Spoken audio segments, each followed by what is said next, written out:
Hello, my beautiful friends. So I just got done a few hours ago. I participated in the live event that John Edwards was hosting. The Evolve app, which I will link below, is what they were promoting. So I think people in the chat were a little bit disappointed because they're like, oh, this is an advertisement. Well, of course it is. I mean, John Edwards is, famous. He travels all around. That's got to be a lot of wear and tear on the body. Apparently he goes to Australia a lot because we talked a lot about that and our Australian friends.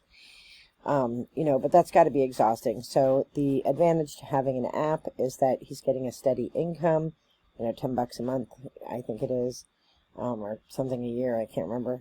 And that's a steady income.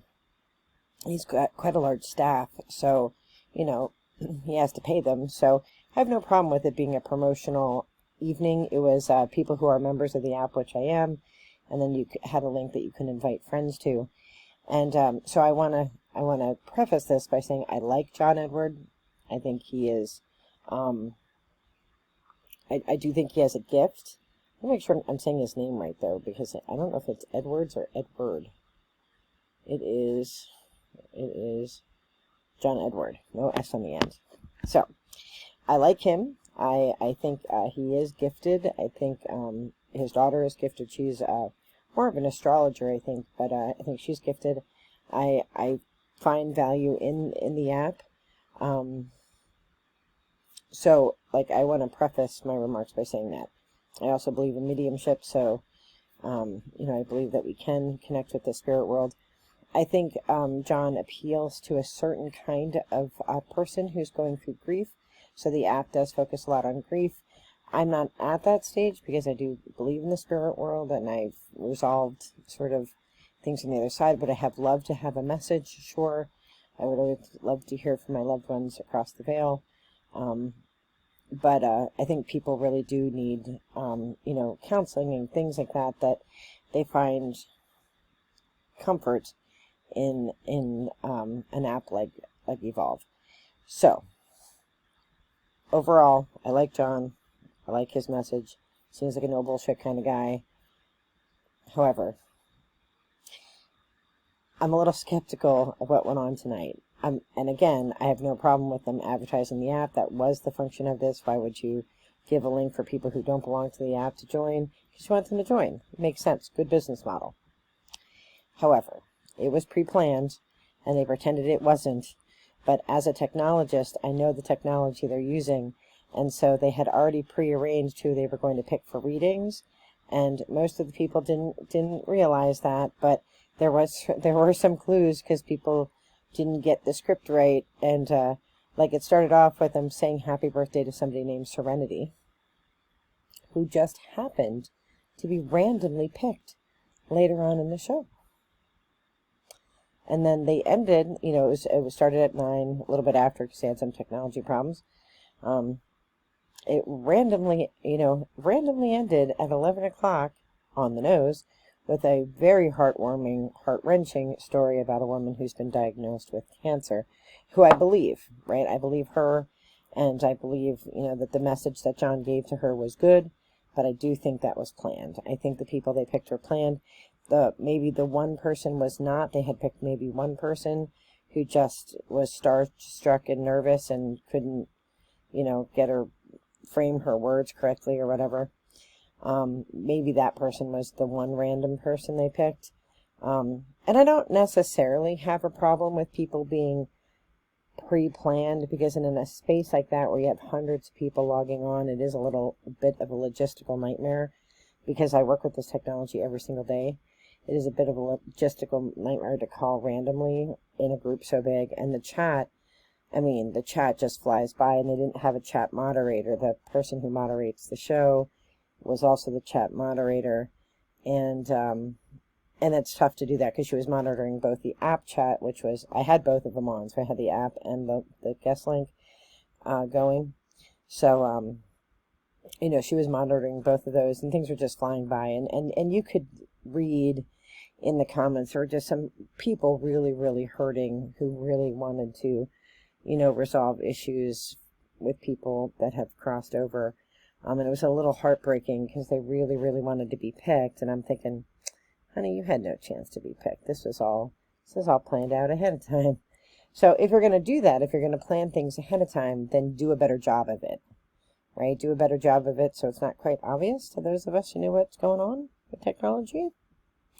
But I also felt it was disingenuous, right? I thought it was just disappointing because I really like John. And I think he has, great messages to share, and it was just really disappointing. I'm not a fan of, there was this part where they were talking about all these inside jokes. I don't like that. I never like that. I never like that anywhere, because what happens when you have inside jokes is that a lot of people are not on the inside. So now you've excluded them. They're not part of the cool kids club. And so, that makes people feel like, well, why should I pay $10 a month? I'm not a cool kid. I think their hope is like, whoa, well, we'll have this cool kids club and then people will want to pay the $10 a month and then they'll be part of the cool kid.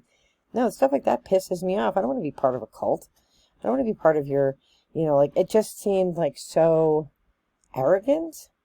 And, oh, we're going to get special t-shirts. And, oh, remember this funny thing that happened then? Oh, well, you'll all remember that. Well, if you're part of the cool kids club. Well, I'm not. I'm not part of your cool kids club. I'm not part of any cool kids club. I'm part of my own fucking cool kids club. The BRG Cool Kid Club. And everybody is welcome. I don't exclude anybody. And it's like, I don't know, that just disappointed me. I expect better because I like him so much. I expect a better job. So, and I understand that like people were spamming the chat and that was aggravating. And so I know that's hard from a moderator position because I've often sat as moderator in things like this. So that's really aggravating. But people were asking, like, how will I know if I'm called on? No answer. Another clue that these are all pre-picked. Because, oh, well, we'll send you a message in the app. There's no way in the app to send you a message while you're watching a live stream. Oh, well, I'm sending out messages and people aren't responding. Bullshit. Bullshit. I'm calling you on it. You're full of crap because there's no way to do it. You can send it, but then I would have to go out of the live stream to answer it. So, no. Plus, the way that Zoom technology works, because you had to have your camera on, you have to accept the camera stuff and all that stuff. You have to do all of that before you can go on camera on Zoom or on an online platform. Horse shit. And again, I don't actually have a problem with you recording people or pre-picking people or whatever. Just say that. We're going to have some readings tonight. We pre-picked these people. They're members of the Evolve app or whatever. This is like a perk that you get as a member of the Evolve app. We're going to call upon these people. We did a random draw ahead of time, and these 5 people are the ones that we're going to be talking to tonight. It's honest and it's ethical. I get so irritated when people do crummy stuff in our community because we already have a bad reputation for being charlatans. And when stuff like that happens, it gives proof to that, right? It gives proof to people who say, and you can find all this on YouTube anywhere, that John is a hot reader or a cold reader or whatever the hell all that is, right? That's how they get proof, because you make mistakes like that. So don't make mistakes like that, right? Just be honest. Just say, listen, because the way this technology works, we did draw ahead of time, and these are the people who were picked. Fair enough, right? Fair enough. But well, then people won't log in. Sure they will. People want to hear what other people have to say. He did answer questions from the chat, which I think was genuine and in real time. I asked a few questions, none of mine were picked. I'm not butthurt about it because I realize that chat is going a million miles an hour. And, he's talking and then he's just glancing down and picking a question that he sees in that second that he's looking. So, he did answer questions. He tried to pick questions that, I thought were really good questions that, really, spoke to, things like, is somebody so-and-so mad at me? Or, if I lost a baby, can I communicate with them? I mean, things that people really do struggle with. And I thought he did a really good job answering those live questions. And honestly, I would have rather had all of that than, fake. I don't want to say they were fake readings, because I don't know that they were, but they were definitely pre-planned, and that definitely was not spoken of, right? We played a game, and we played a charade, and it didn't, I directed theater for years, right? That was a rough production right there. So it's better to just be ethical and say, this is what we're doing. This is why we have to do it this way, because the technology, while it's very good, it does require that people accept the camera invitation and all that. So we had to pre-pick everybody that's going to be read tonight. But, if you join the app, then your likelihood of being picked in the future is high, or higher than, the random audience. So that's what I thought of it. What do I think of the app? I think the app is good. Definitely, like I said, appeals to grief, people going through grief. So if you're a spiritual person who isn't going through grief, there are things, there's like a cooking thing, I'm a good eater. I'm very specific in what I cook. But there's a numerology channel, and there's a grief channel, and then there's John's main channel that he has. And, people are always encouraging each other in there. He has, some tools where he has a tarot deck, a digital tarot deck, digital oracle cards, numerology, and things like that. All of those things are free online, so I don't know that you'd need to pay, a fee for that. But what you're paying for is access to John, and the slim hope that he will ever recognize that you exist. So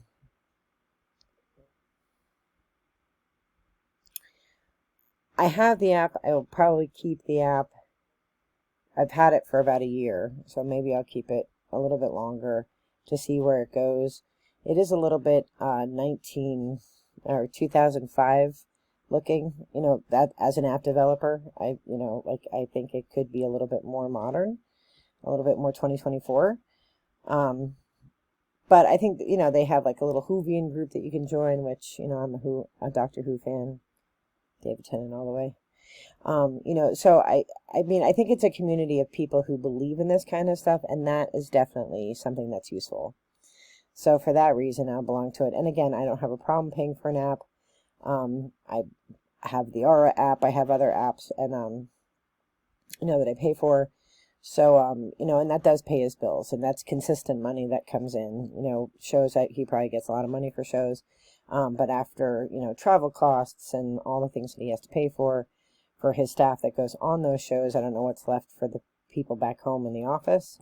So I don't have a problem with that. I think it's a good business model. So, I was a little disappointed tonight, and it made me really, really sad for those people in the chat who were just so desperate to have a moment with him. And obviously he can't read everybody who comes there. I don't know, there's probably like 500 people that came, right? He can't possibly, it's just like a show, right? People always hammer like Teresa Caputo because she only ever reads from the VIP seats. You can't read a whole room. I'm not a huge fan of those big events to begin with, but, I think, John, at least his shows, from what I can see, walks around a little bit and tries to get all around and into the crowd and stuff. I don't know. I think it's tough to do with something like that online, because, you're not, I don't know. The readings that he did, there was one that was maybe specific. The others were, and then the one lady that might have been the one random one they did, like, she froze, and so she couldn't answer anything. So, that was painful for all of us to sit through, really. So, anyway. So what do I think? I think the app is worth it. I would recommend that you try it at least for the trial period. I think there's a 5-day trial period or 7 days or something like that. You can try it out. Check it out. Let me know what you think. And again, I like John. I think he is talented and gifted. I probably won't attend another live session, though. That's for sure. But, you know, I think there's other stuff in the app that's worth it. So, at least for now. So, anyway, that's what I have to say. That's my spiel. I'm wishing you all the best in light and love. Be well. Take care. Bye-bye.